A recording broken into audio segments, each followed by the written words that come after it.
안녕하세요. 예스지니입니다. 이번 영상은 조 디스펜자의 브레이킹, 당신이라는 습관을 깨라의 5번째 영상으로 생존하는 삶과 창조하는 삶에 대한 내용입니다. 당신은 생존하는 삶을 살고 있나요? 아니면 창조적인 삶을 살고 있나요? 창조적인 삶을 사는 것이 왜 이렇게 어렵게 느껴질까요? 여기서 조는 우리가 원치 않던 과거나 두려운 미래에 늘 생각에 초점을 맞추어 스트레스 상태에서 살아가기에 창조적인 삶을 살기 위한 에너지가 남지 않는다고 말을 합니다.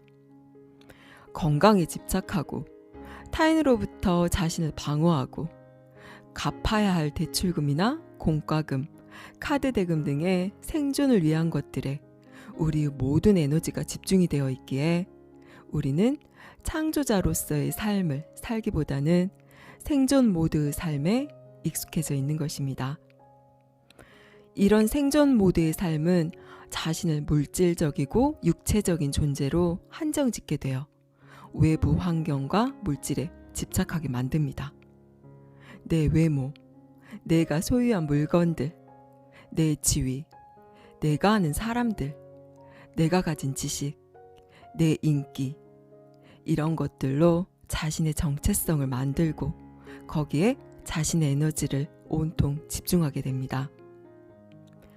이렇게 생존 모드로 살아가게 되면 자신의 진정한 모습을 잊어버리게 되고 세상과 나를 분리시켜 좁은 자아에 갇혀 두려움과 스트레스 속에서 살아가게 됩니다.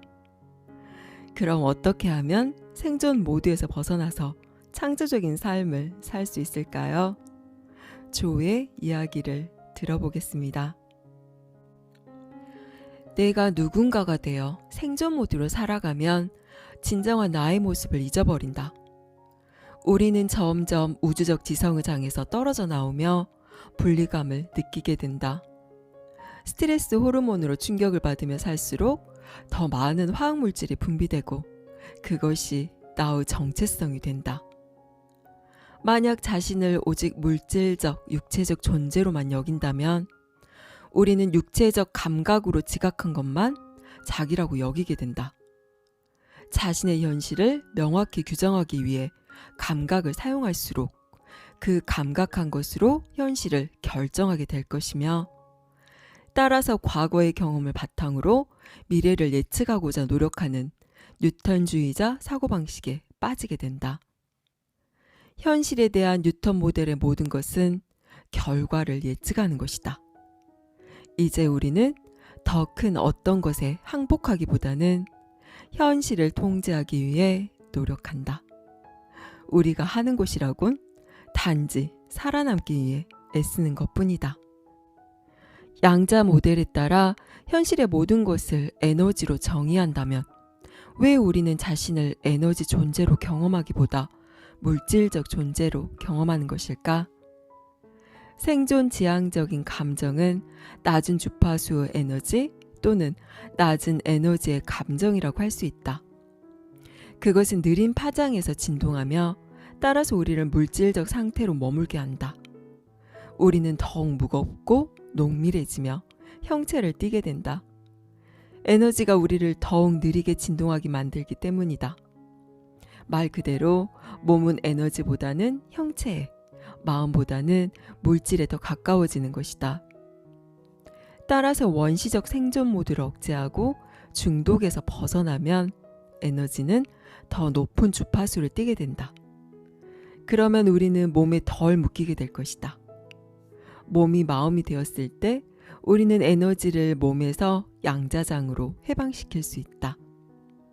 고양된 감정은 우리를 높은 의식 수준으로 근원에 더 가깝게 끌어올린다.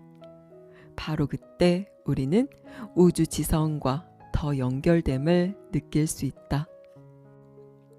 실제적인 것이든 상상 속의 것이든 어떤 위협에 대한 스트레스 반응이 켜질 때 몸의 각 기관에는 강력한 화학물질의 폭포가 밀려온다. 그 화학물질로 갑자기 강력한 에너지가 발생해 순간적으로 몸과 뇌의 특정 부분들이 깨어나며 우리는 시간과 환경, 몸에 집중하게 된다. 이것은 마치 중독성이 강한 트리플 에스프레소를 마시고 난 뒤처럼 잠깐 동안 우리를 각성시킨다. 그러나 곧 무의식적으로 문제나 좋지 않은 환경, 불건강한 관계에 중독된다. 생존 감정에 중독된 우리는 그런 상황을 계속 방치하며 그 모습을 나의 정체성으로 여기게 된다. 그 문제들에서 얻는 에너지의 분출을 즐기는 것이다. 이런 감정에 도치는 익숙한 외부의 모든 사람, 물건, 장소, 경험에 눈을 돌리게 만든다. 나아가 우리는 환경 속의 이런 요소들에 중독된다. 이제 그 환경도 나의 정체성이 된다. 생각만으로 스트레스 반응을 켤 수 있다는 말은 이때 우리가 마치 맹수에게 쫓길 때와 똑같이 중독성 스트레스 화학물질을 방출시킬 수 있다는 말이다. 결국 우리는 생각에 중독된다. 생각에 중독되면 무의식적으로 아드레날린에 취해 다르게 생각하기가 매우 힘들어진다. 틀에 박힌 생각에서 벗어날 수 없는 것이다. 중독된 화학물질, 다시 말해 익숙한 생각과 느낌에서 벗어나려 할 때마다 수많은 내면의 속삭임이 갈망과 고통에서 벗어나지 말라고 유혹한다. 그래서 여전히 익숙한 현실에 갇히고 만다. 결국 자기 제한적인 생각과 느낌으로 인해 우리는 다시금 투쟁 또는 도주 반응을 낳는 문제나 상황, 스트레스 요인을 찾게 되고 좋지 않은 선택을 하게 된다. 우리는 이 부정적인 자극들을 계속 주변에 두면서 스트레스 반응을 보인다. 중독된 생각과 느낌이 자신의 정체성을 강화하며 재확인하기 때문이다. 다시 말해서 우리는 대부분 스트레스를 낳는 문제와 상황에 중독된 것이다. 어떤 직장을 다니고 어떤 관계를 맺고 있건 간에 우리는 문제를 늘 곁에 두고 살아간다. 그런 문제가 있어야 내가 누구라는 자기 정체성을 강화할 수 있기 때문이다. 그리고 그런 문제들이 낮은 주파수의 감정들에 계속 중독되도록 해주기 때문이다. 가장 해로운 점은 그런 문제들이 없어지면 자기가 무엇을 생각하고 어떻게 느껴야 하는지 알 수 없을 거라고. 자신이 누구인지 기억하게 해주는 에너지의 분출을 경험하지 못할 거라고 두려워하며 산다는 것이다. 우리는 대부분 내가 누군가로서 정체성을 가져야 한다고 생각한다. 정체성 없이 아무도 아닌 존재가 되는 것은 얼마나 끔찍한 일인가. 창조적인 삶을 산다는 것은 아무도 아닌 존재로 산다는 뜻이다. 자신을 잊어버릴 정도로 몰입해서 무언가를 창조해 본 경험이 있는가? 몰입의 순간에는 당신이 이미 알고 있는 세계에서 분리된다. 더 이상 내가 소유한 물건들, 내가 아는 사람들, 해야 하는 일들, 특정 시기에 살았던 이런저런 장소들과 관련된 누군가가 아니다. 창조적인 상태에 있을 때 우리는 나를 이루는 습관을 잊는다고 말할 수 있다. 이기적인 에고를 버리고 무아의 상태가 되는 것이다. 당신이 시간과 공간을 넘어서면 순수한 무형의 의식이 된다. 당신이 더 이상 몸에 연결되어 있지 않으면, 즉 더 이상 외부 환경 속의 사람과 장소, 사물에 초점을 맞추지 않으면 그 순간 당신은 선형적인 시간을 넘어 양자장의 문을 열게 된다. 누군가로서는 양자장에 들어갈 수 없다. 아무도 아닌 존재가 되어야만 들어갈 수 있다. 자기 중심적인 에고를 버리고 순수 의식이 되어야 한다. 몸을 변화시키고 외부 환경 속의 무언가를 바꾸고 시간 순서를 바꾸기 위해서는 우리는 아무 몸도 아니고 아무 사물도 아니어야 하며 아무 시간에도 있지 않아야 한다. 삶의 어떤 측면을 바꾸기 위해서는 그것을 초월해야만 한다. 몸과 환경, 시간을 지배하기 위해서는 이 모든 것들을 내려놓고 잊어야 하는 것이다. 새로운 자아를 창조하고 싶다면 먼저 과거의 자기 모습에서 벗어나야 한다. 창조 과정에서 전두엽이 하는 첫 번째 기능은 자기 자신을 인식하는 것이다. 우리는 자신의 생각과 자아를 관찰하는 힘인 메타인지 능력을 가지고 있다. 따라서 더 이상 생각하고 싶지 않은 것, 행동하고 싶지 않은 것, 느끼고 싶지 않은 것을 멈추기로, 즉 존재 상태를 바꾸기로 결정할 수 있다. 이 자기 성찰 능력 덕분에 우리는 자신의 모습을 돌아보고 행동을 변화시켜 훨씬 더 가치 있고 바람직한 결과를 만들어낼 수 있다. 우리가 주의를 집중하는 곳에 에너지가 모인다. 새로운 삶을 살고 싶다면 내가 그동안 무엇에 집중하며 살아왔는지 검토해야 할 것이다.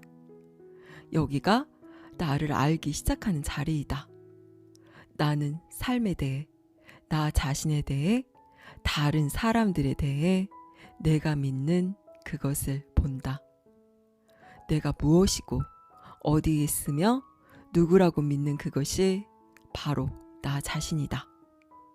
믿음이란 의식적으로든 무의식적으로든 계속해서 삶의 법칙으로 받아들이는 생각을 말한다.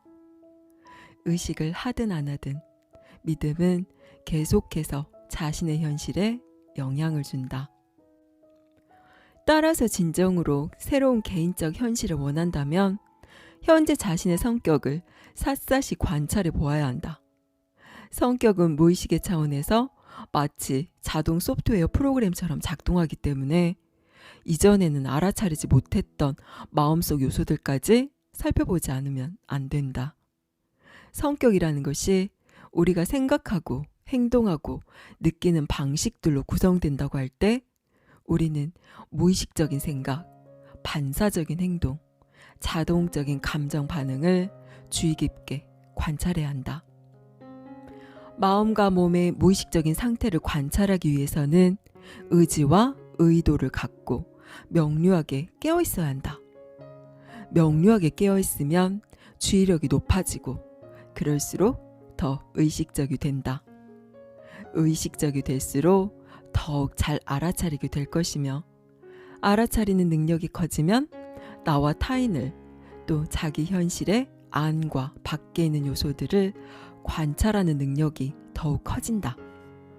그리고 관찰을 하면 할수록 무의식적인 마음 상태가 의식적인 암 속으로 점점 더 깨어나게 된다. 이런 자기인식의 목적은 경험하고 싶지 않은 생각이나 행동, 감정을 더 이상 자신도 모르게 되풀이하지 않기 위함이다. 과거의 존재 상태에서 의식적으로 벗어나려는 노력을 계속하면 과거의 성격과 관련된 오래된 신경망의 연결이 끊어지는 건 시간 문제이다. 더 이상 과거와 똑같은 마음을 창조하지 않는다면 과거의 자아와 연결된 하드웨어가 제거될 것이다. 또한 그런 생각과 관련된 느낌을 차단함으로써 더 이상 똑같은 방식으로 유전자에 신호를 보내지 않게 된다. 이제 우리는 몸을 과거와 똑같은 마음으로 보지 않는다.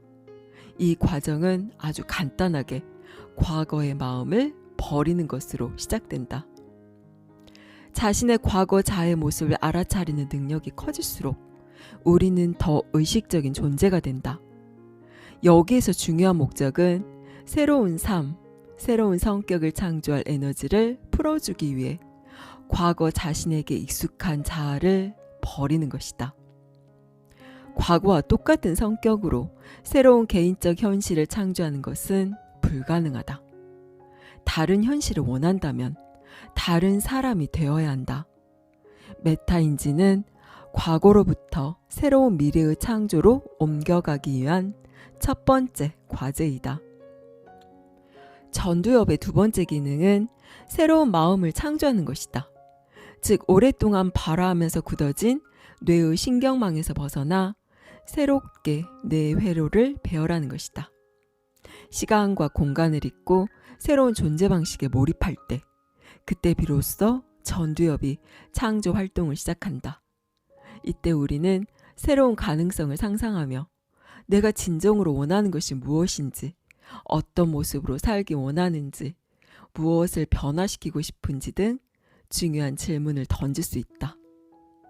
전두엽은 뇌의 모든 부분과 연결되어 있기 때문에 모든 신경회로를 검색해 지식과 경험의 네트워크 형태로 된 정보 조각들을 완벽히 이어 맞출 수 있다.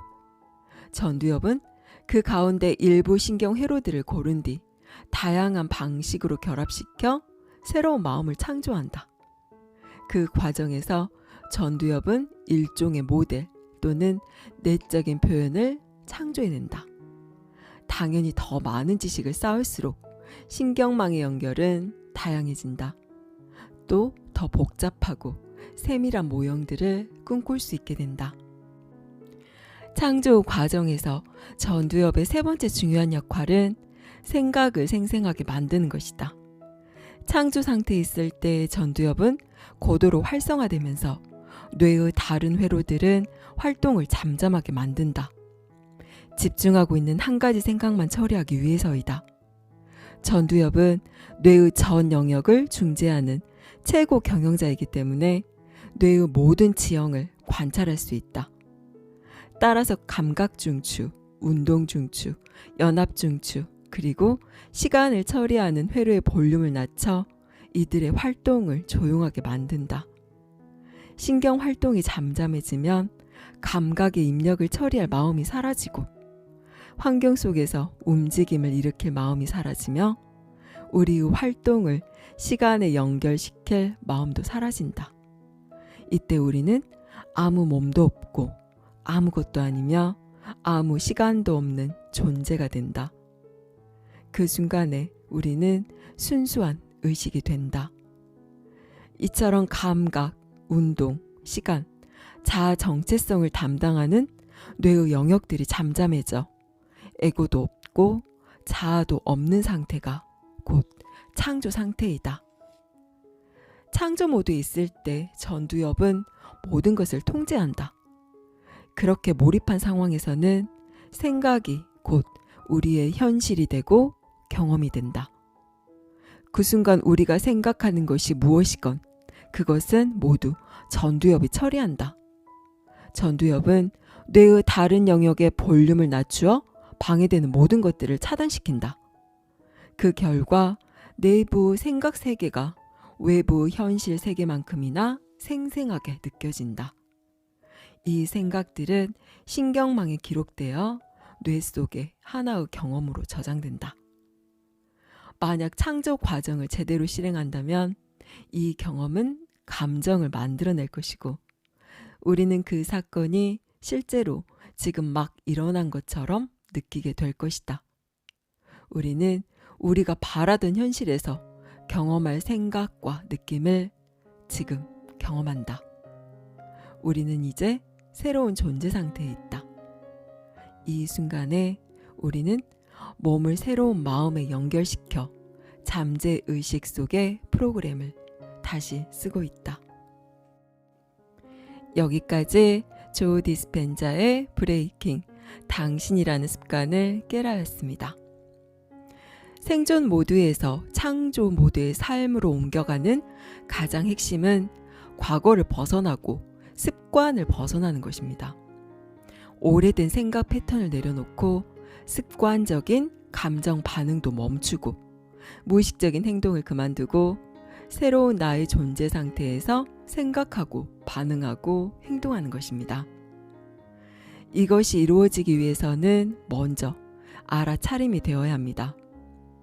내가 어떤 생각과 감정과 행동의 패턴을 가지고 있는지 알아차리고 그것이 내가 진정으로 원하는 존재 상태인지 나에게 질문하고 그 존재 상태에 맞는 새로운 경험을 창조해야 합니다. 그러기 위해서는 자신에게 한 발 떨어져서 바라보는 관찰자로서 존재하는 것이 필요한데요. 이것이 쉽지 않은 것이 우리는 대부분의 시간을 잠든 채로 무의식적으로 살아가기 때문입니다. 우리가 하는 생각과 감정과 행동의 대부분이 이미 과거에 습관지어진 무의식의 프로그램대로 이루어져 있고, 거기서 벗어나는 것은 이미 마음과 하나가 되어버린 몸이 격렬하게 정하기 때문에 우리는 금방 습관에 굴복하게 되고 그 안에 안주하게 되는 것입니다. 그러면 어떻게 해야 할까요? 알아차림이 새로운 습관이 될 때까지 시도하고 반복하면 됩니다. 잠들어서 무의식적으로 행동하는 나를 알아차리고, 특정 상황에서 같은 반응을 하는 나를 알아차리고, 늘 같은 생각과 감정의 패턴을 반복하는 나를 알아차리고, 내가 갇힌 관념과 신념의 틀을 알아차리는 것입니다. 지금 나의 이 행동은 내가 원하는 존재 상태에 맞는 행동인가? 스스로에게 수시로 질문하세요. 내가 옳다고 고집하고 있는 이 생각은 과연 진실인가? 의심해 보세요. 내가 진정으로 원하는 나의 존재 상태는 무엇인가? 그렇다면 나는 어떻게 생각하고 행동해야 하는가? 계속해서 스스로를 돌아보고 깨어서 의식하고 행동하세요. 그렇게 알아차림이 습관이 될 때까지 알아차리고 또 알아차리다 보면 어느샌가 당신이 원하는 존재 상태에 있는 당신을 발견하게 될 것입니다. 감사합니다. 사랑합니다.